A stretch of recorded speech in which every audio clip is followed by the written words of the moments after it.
Our last reader, as I mentioned before, this is the beginning of his book tour for his first full collection, and I'm so happy to be traveling, and that means I get to hear his poetry almost every day, and there's nothing better than that. Thomas Patrick Levy attended a high school for at-risk teenagers, dropped out of an MFA program, and is a licensed automotive repossession agent. He's also the author of the chapbook Please Don't Leave Me, Scarlett Johansson, a vinyl 45, and this is his first full collection, I Don't Mind If You're Feeling Alone. Please welcome Thomas Patrick Levy.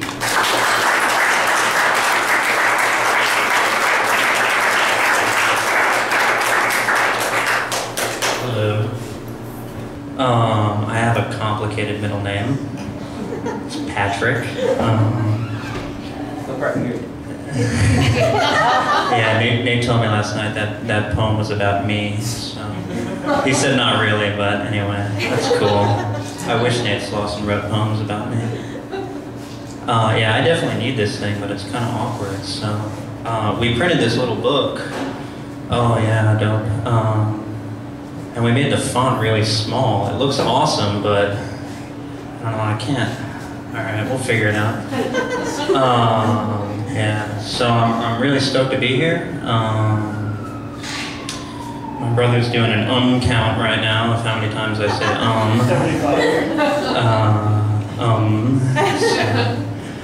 yeah, but thank you to all the other readers, and Nate and Jane and Kate. It's pretty awesome. Kate's book has a pie recipe in the back. A lot of you probably know that, but I didn't until last night. So anyway, these first couple poems I'm going to read are from my chapbook, which is also in this book. I reused my material. It's okay for bands to do, right? Albums. They were written in Seattle, actually. I'm not from Seattle, but I wrote them up here last year in Pilot Books, which I don't think exists anymore, am I right? Yeah. I don't know. Yeah, it was a pretty cool place, but Summer Robinson paid for me to come up here and write poems in her store. And that was awesome. So anyway, here's a couple of those poems. I'll shut up and read. So, alright, ready? Okay. Yeah. It's cold in here.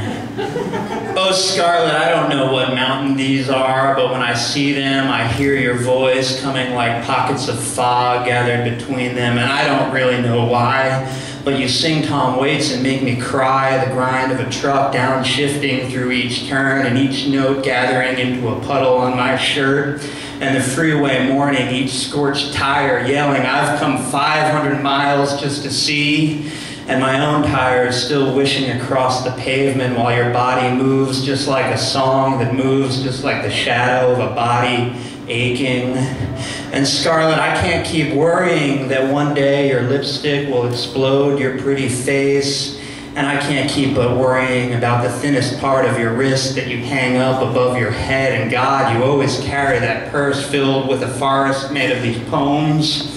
I can't keep but writing down, and when I finish, maybe you will be okay, but please, I beg you, let me teach you how to use a gun, because you and I both know your lipstick can break a man, and in God, I've seen the way they come undone, each limb broken off like a lettuce heart, and you just walk away while they fall onto the curb to be kicked around. And oh, can you see there another wilted root, and oh, can you see there another bitter stalk. And Scarlett, you and I both know that all your fragile secrets are collapsed like an open shell on the hardwood floor, and my feet are still too nervous to walk over this kind of acupuncture, but you and I both know that you can see how I also let myself come open at the smallest fracture. And you and I both know that I too scatter like ants, and that I would run into the shadows forever if my legs weren't made of the same chewy plush you've been keeping deep inside your chest.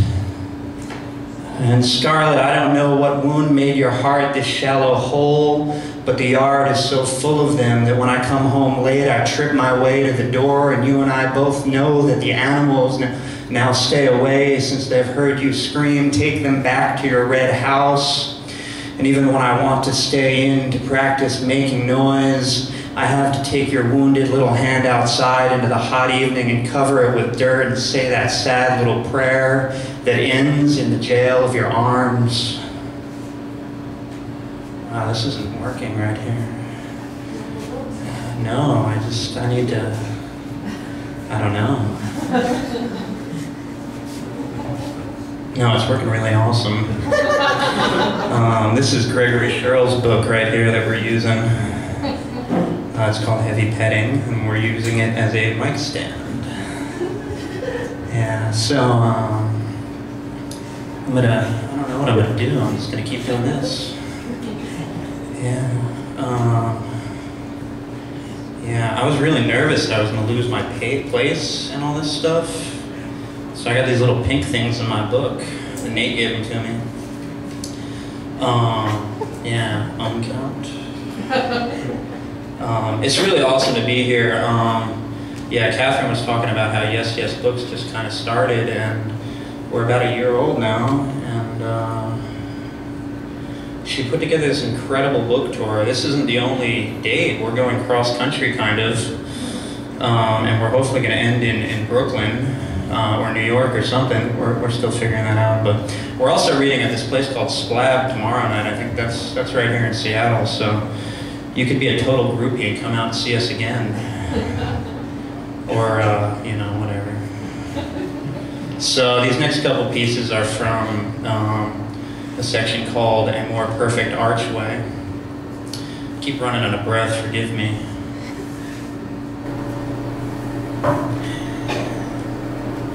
He told me there will be dancing, and when I danced, my legs moved beneath me like careful wasps, and it was all I could do to keep away the cold. His son wasn't dying, but he kept folding cabbage salad over in a bowl. He said, I want to talk as loud as a crescent wrench. He said, you are not my son, but I want to paint my face onto your face so I do not grow sick. And when he talks, it is like an engine breaking out of its block. He asks, will you be open-minded? We practice caution, and later he's gone and alone in his garage. I whisper a painting of an empty wine glass across his wall.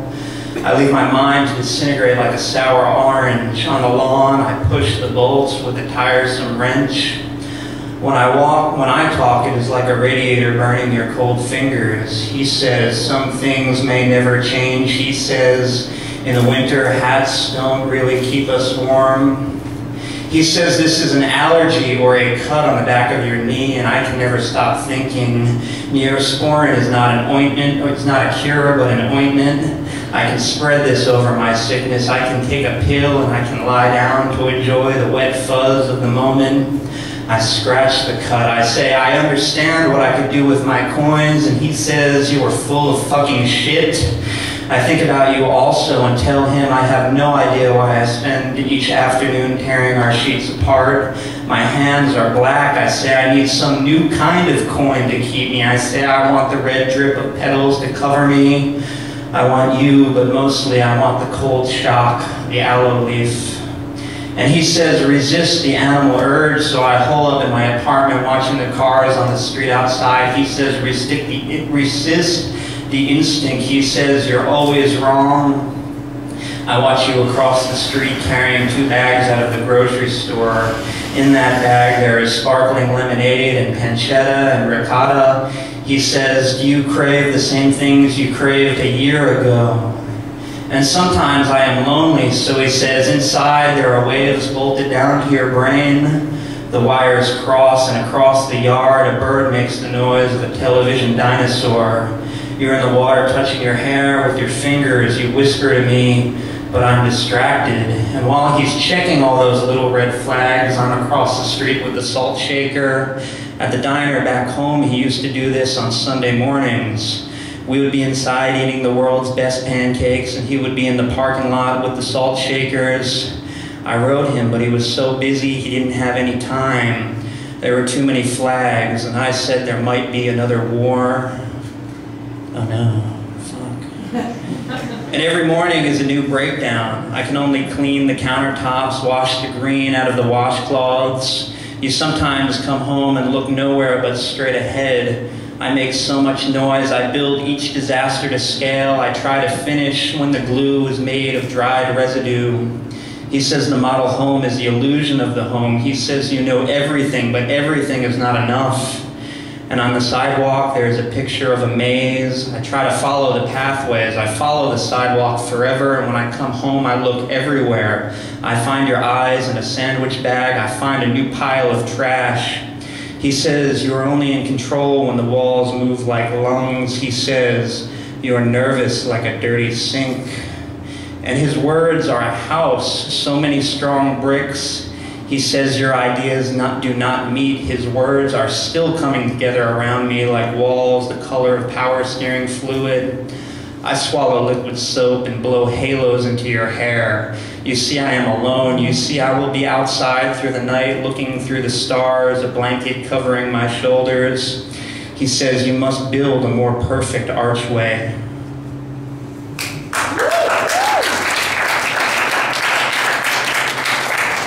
What time is it? Did I read long enough, or can I read one more? Yes. Can I read one more, guys? Yes. By one more, I mean 4 more pages. I actually am a licensed automotive repossession agent. I can show you my license if you don't believe me. I hope I haven't. Yeah, I don't really do that anymore. I used to do that.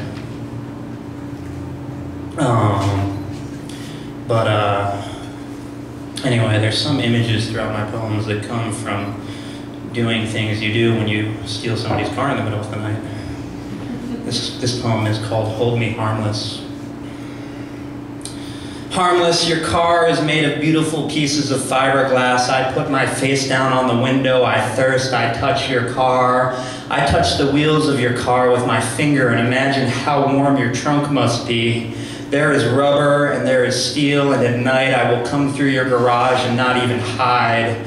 I hope you have left the doors unlocked. I hope you will trust me. The license plate like an invitation. The windows so clean they wet my throat.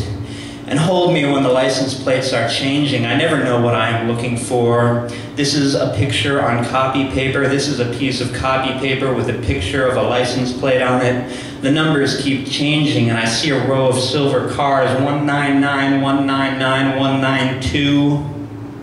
I will drive this block for hours. I will put my leg outside. I will fall into the cement like a ring, and you will leave me there alone, walking the garages like a thief, walking the garages like a trash can in the corner of the garages.